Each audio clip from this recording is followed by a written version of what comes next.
Millions of children are forced into work, some as young as 5 years old. This year's World Day Against Child Labour is focusing on children working in supply chains. What does it take to end child slavery, and who is responsible for it? This is Inside Story.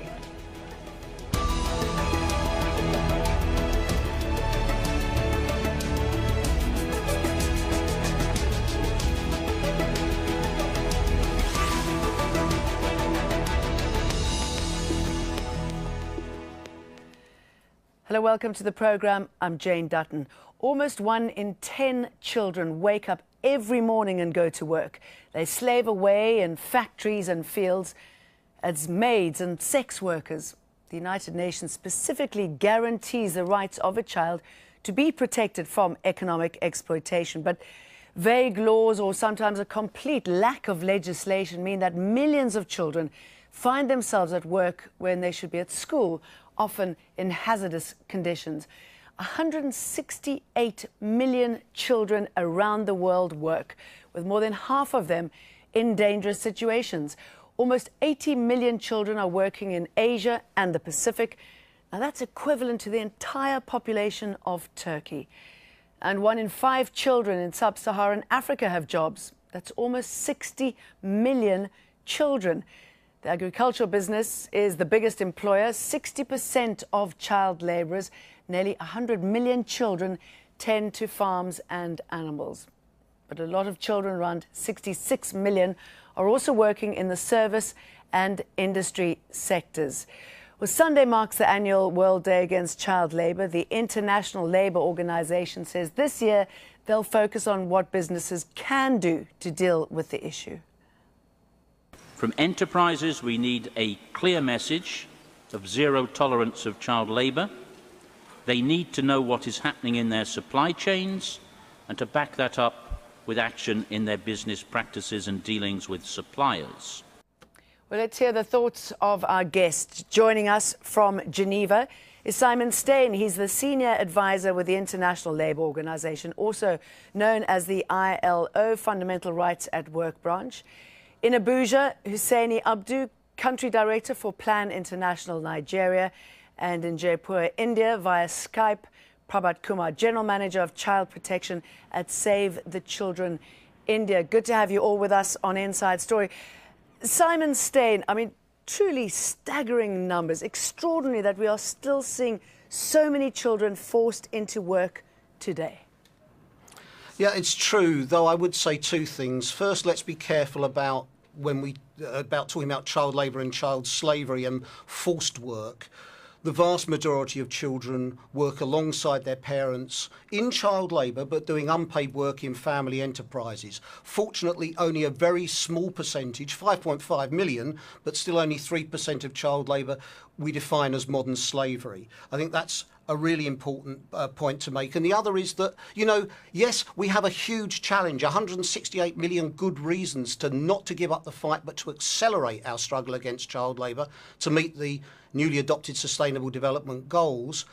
But we have made fantastic progress. Child labour fell by 1/3 in the last decade, and particularly between 2008 2012, we saw remarkable acceleration in progress as government adopted better, clearer, more effective policies to deal with the issue, targeting decent work for adults, social protection and universal education, free and of quality. Those are the keys, and we are making progress. Let's not tell ourselves things are all bad. We have a massive challenge, but we know we can meet it if we all play our role. Okay, well, it's good to hear that. But I just want to ask you about a distinction you make about forced labour. I mean, even if a child is working alongside their mum or the dad in the family, I mean, that is still forced labour, isn't it?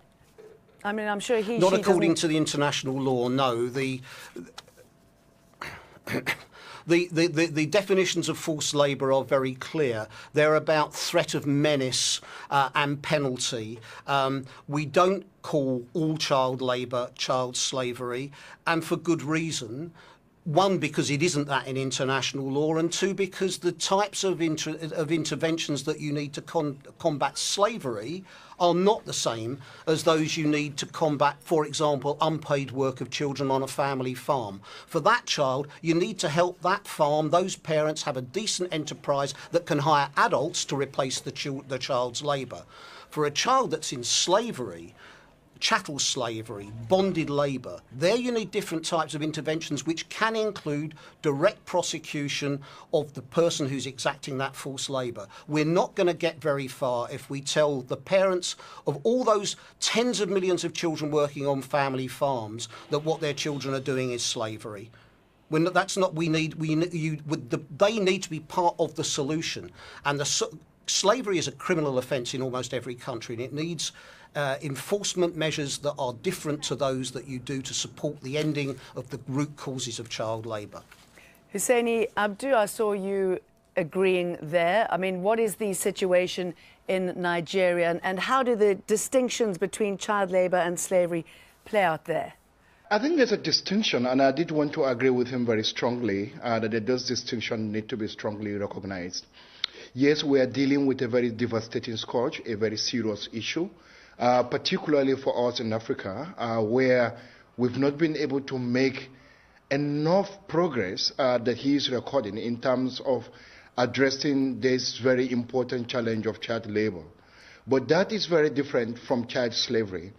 Slavery requires a certain level of compulsion. It requires different mechanisms for dealing with it. It requires a different instrument for actually addressing it both locally and internationally.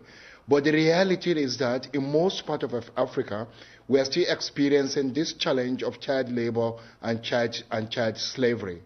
When you think of Nigeria, and it's going back to child slavery, and if you just allow me to do this, I mean, you think of Boko Haram and the kidnap of over 200 school children. I mean, that caused an international outrage. Do you think that possibly child slavery gets more attention because of the outrageous nature behind it, whereas child labour rather goes under the radar? Yeah, you know, sometimes these things operate within a particular social, political, economic, and cultural nuances that most often we try to ignore.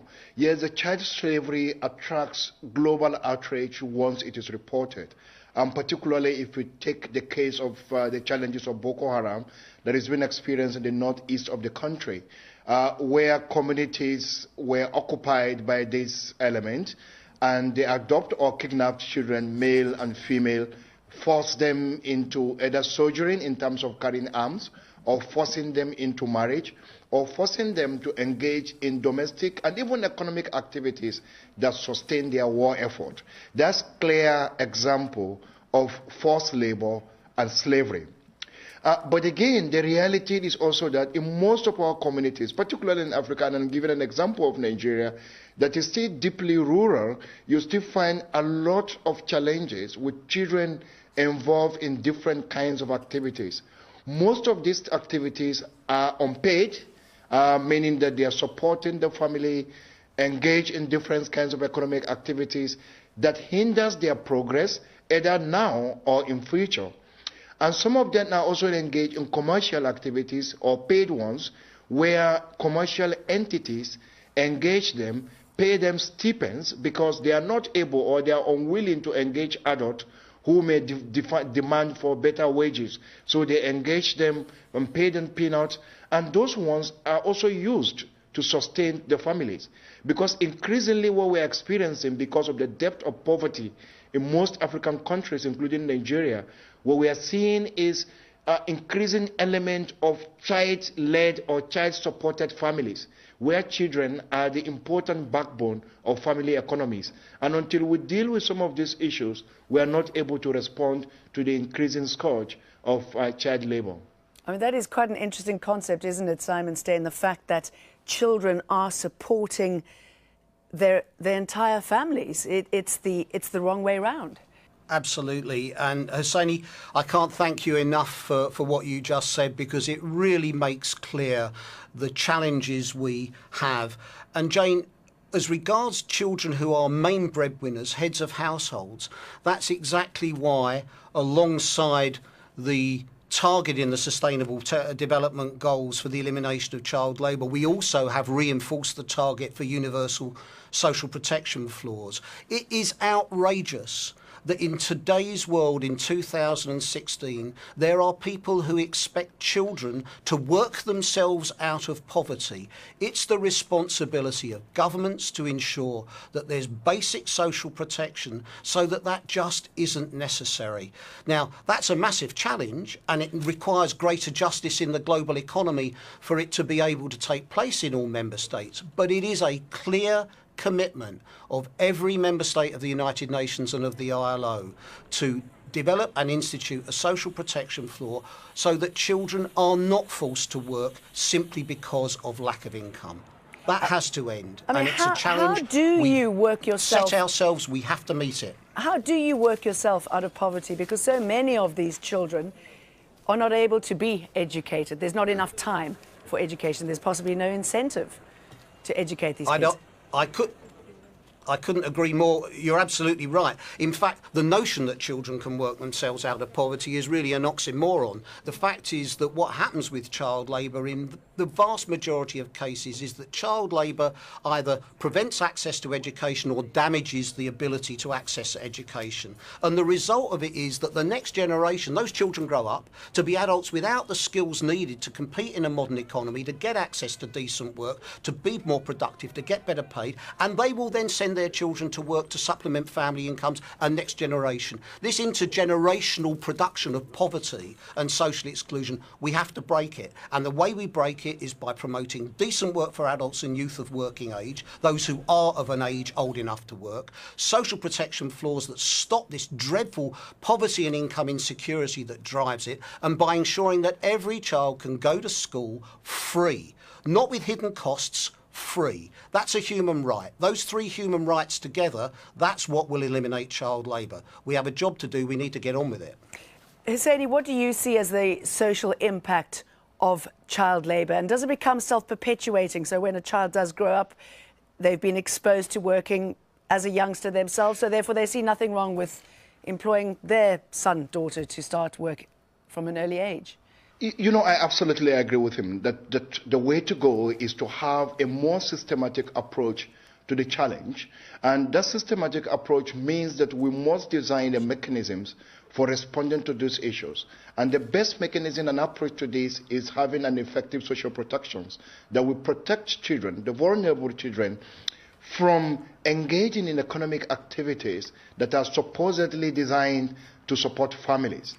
Most time when we talk about child labor and its impact, we are quick to look at what is happening now in terms of the number of children being engaged, the kind of hazardous work they are doing, where they are doing hazardous work, or how children are on our streets supporting the family and all that. We never try to look at the long-term implications of actually child labor. And what it does, unfortunately for us, is that the more children get involved, the more we continue to threaten their livelihood now and in future, and that could have a very devastating impact on the economies of these countries, because the children are not able to get better skills, they're not able to go to school because they are involved in other economic activities, they are not able to get better paid because they are children and the work they are doing is illegal and their employers are illegally operating and giving them stipends, and at the end of the day, they are not able to address the fundamental question of poverty today, and therefore also contributing to poverty in future. And so it's important to look at these implications from these two perspectives, the today's perspective and the tomorrow's perspective, which is the perspective of the future.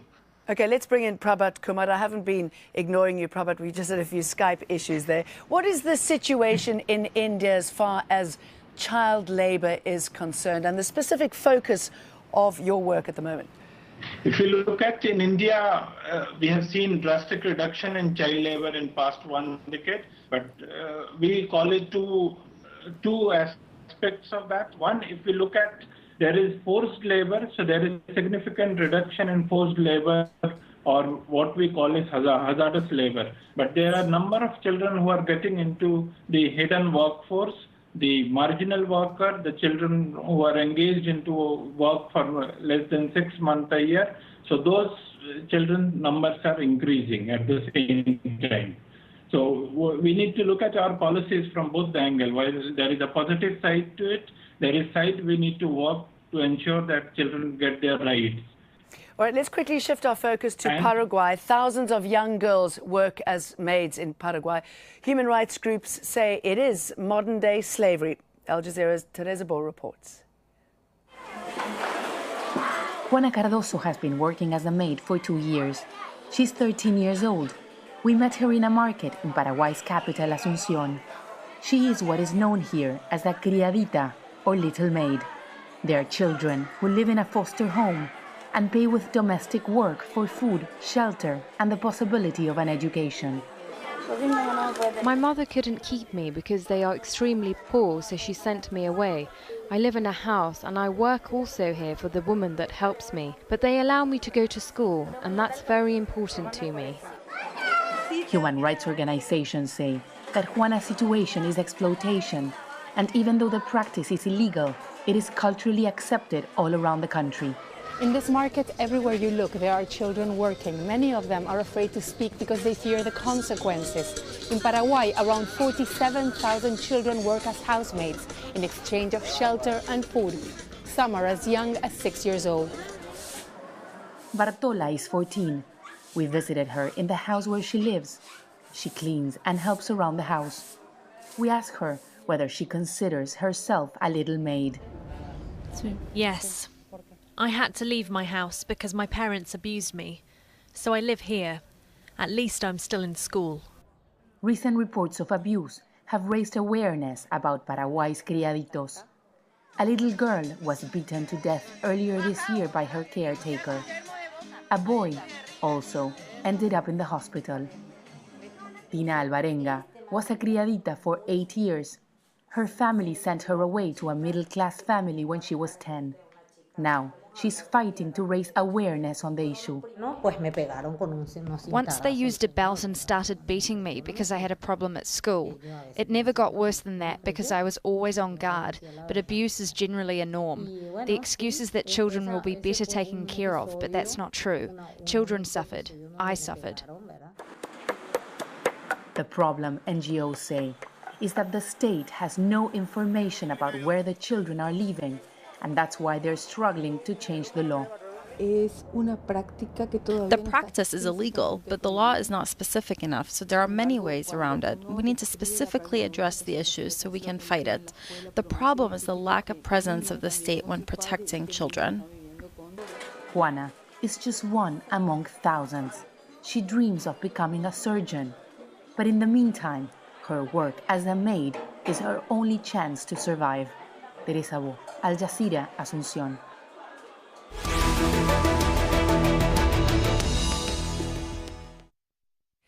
Simon, one of the measures to put a stop to child labour is to target supply chains. Tell us how that works. Most child labour is in some sort of supply chain or another. A lot of the debate tends to centre on global supply chains that come into consumer products in what you might want to call the global north, industrialised countries, but actually most child labour is in local supply chains, nationally, in local communities. So it is a global issue. The responsibilities for dealing with child labour in supply chains are linked to how just those supply chains are.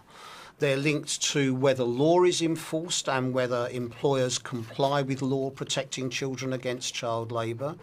They're also important. They're also linked to the extent to which enterprises are willing to or able to have the capacity to link their proclaimed desire to have a supply chain that's free of child labour with the way they do business. So it's really important that your desires and the way you do business are married and not contradictory.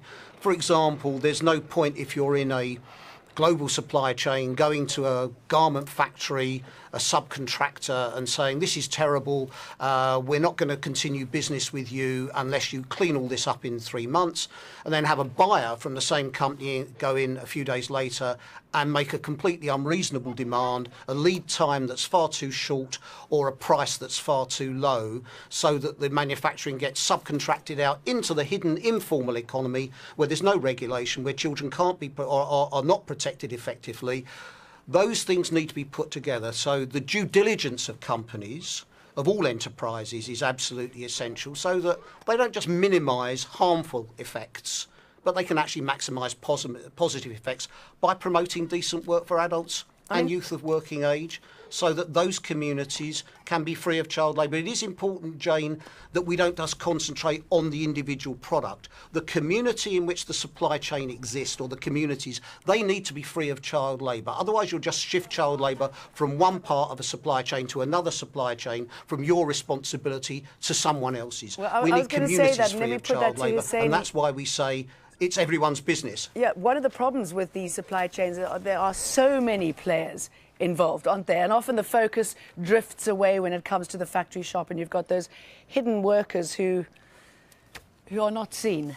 I think the whole idea, yes, it's a complex supply chain, I agree. But this complexity is clearly understood, that the children are from a particular location, on a particular community, who are serving a particular institution, and the institution is paying them, and this institution is linked to the global market or the market framework, or linked to a parent company in the developed world and all that.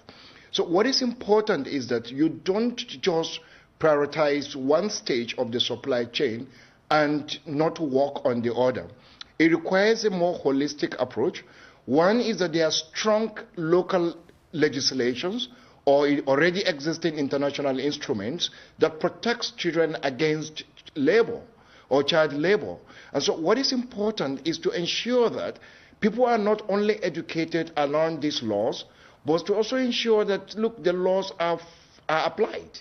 And so communities are mobilized to ensure that children don't go out there.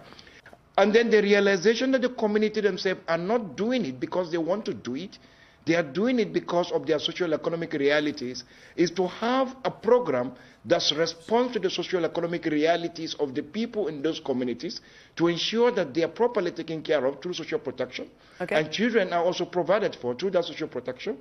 Yeah.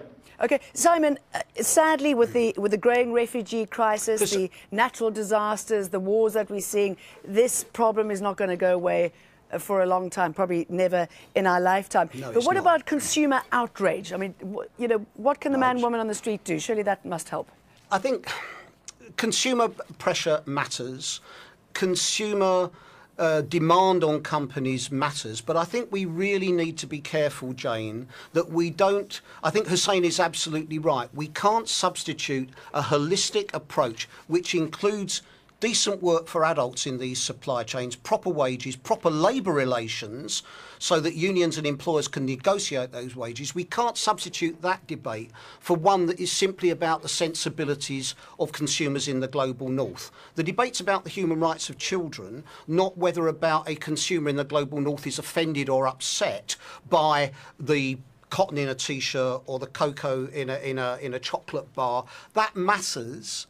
But frankly, what matters most is compliance with law, strong enforcement of the rule of law, and well-functioning labour relations systems, and the formalisation of the informal economy where most child labour takes place. That matters, frankly, more than consumer campaigning, though consumer campaigning has a place to play in raising awareness. My problem with this is simply this.